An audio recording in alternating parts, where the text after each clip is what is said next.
Hello, my name is Juan Carlos Avila. I'm Senior Vice President, Mesro Financial Investment Management, and Chairman of the Board for the Hispanic Alliance for Career Enhancement. So Mesro Financial is the largest private Midwest-based financial services firm. We serve in the areas of consulting, investment banking, insurance, and investment management. At Mesro Financial, I work with my partner, Olga Camargo, in the areas of investment management for our high net worth clients, managing risk for them and managing their portfolios. Additionally, we also serve the retirement plan sponsor community, providing fiduciary services. Back in 2007, when I finished my MBA at Northwestern Kellogg School of Management, I was looking to serve and give back to the community through board service. And that's when I discovered ASE. I became a board member in 2007. ASE's mission, which has been the same for almost 30 years of its existence, is to provide Latino professionals with the resources, networks, and tools to be successful in their career. Because we're not just the Latino purchasing power, we're much more than that. We're the future leaders of America, we're the future suppliers, we're the future executives of these corporations. And if we don't provide the Latino professionals with the resources they need to succeed, then this country doesn't succeed.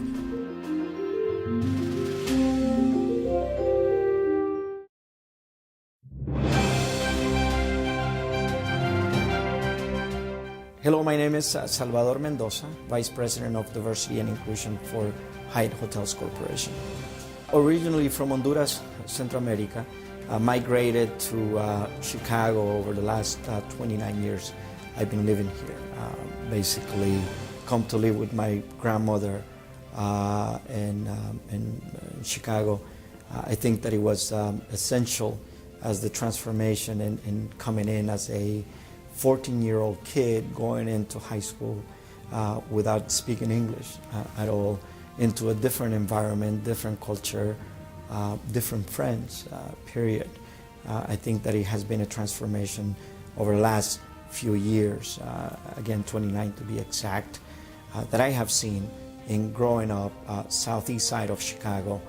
Overseeing diversity and inclusion for Hyatt overall, that is very comprehensive, not only from the human resources side, but also is looking as to what is the type of business that we do with our minority and women-owned vendors, gay and lesbian vendors. What does that economic reciprocity look like? So I work very closely with our operations department, with our purchasing department. I work very closely with our hotel development team as well. As we continue evolving and growing as a company, it is essential that we are looking at different communities. So it is basically our duty and responsibility to say, how do we develop our people? How do we develop our ranks to grow up in the company from our line level employees to executives in the company. As the head of diversity and inclusion for our company worldwide, it is my responsibility to make sure that all of our departments are working in sync to make sure that we are all taking care of that, so that from the employee base to the guest base to the owner base, it is a cyclical, or as a circle, if you will, that says that all of those constituencies are being taken care of.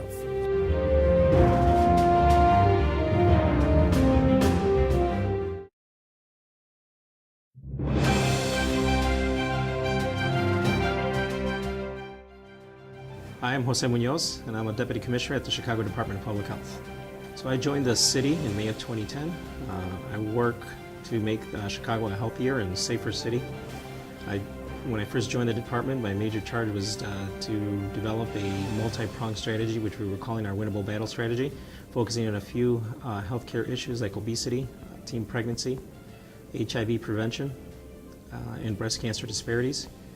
And so as we were developing our strategies, we quickly learned that we couldn't talk about obesity or deal with obesity without dealing with the issue of violence prevention, or dealing with violence prevention without dealing with the issues like poverty and education.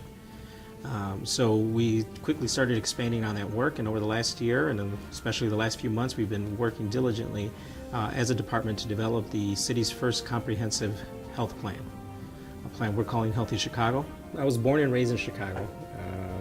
I have my family, for the most part, lived on the south side of Chicago. Although I was born on the north side, I've lived there my whole life. Back of the yards area is where I grew up. My father was a mechanic. My mom worked at a factory. They both came to Mexico when they were in their early 20s or early 30s.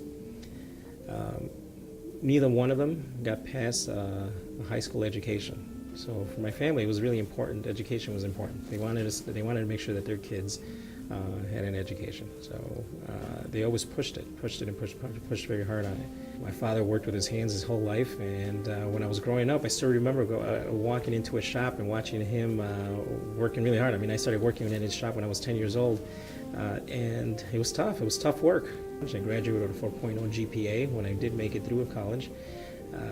And mostly the driver behind it was the lessons that my parents taught me growing up, and the fact that I have my own kids. And it's one thing to tell a child you need to go to school and you need to have an education, it's another thing to show them. And so for me, it was important to make sure that I didn't just talk, but that I actually walked the talk.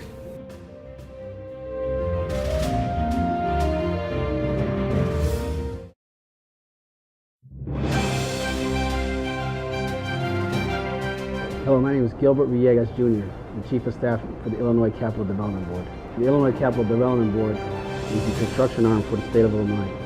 Currently, we're managing approximately $3.9 billion worth of construction projects. We are comprised of a board made up of 7 public members appointed by the governor, and we are in charge of construction for the state of Illinois. Currently, we have 123 people with an operating budget of $25 million. As the Chief of Staff, I am the second highest ranking person within the agency. But the Latino community is one of the fastest growing communities in the country. The minority community as a whole accounts for nearly $2 trillion worth of buying power. When we're talking about construction, obviously that number is a little bit lower. But when we take a look at the capital bill and the stimulus bill that President Obama passed, we're talking approximately about $100 billion worth of construction. And so when I was with HACIA and now at the Capital Development Board inside, I want to make sure that my advocacy on the outside works on the inside. And so when I spoke with the governor about me coming to CDB, I mentioned to him that that I'm a big advocate, and so now I have an opportunity to really change policy internally to make sure that the minority women-owned companies have an opportunity for at least a level playing field and have a great chance to work on some of these projects.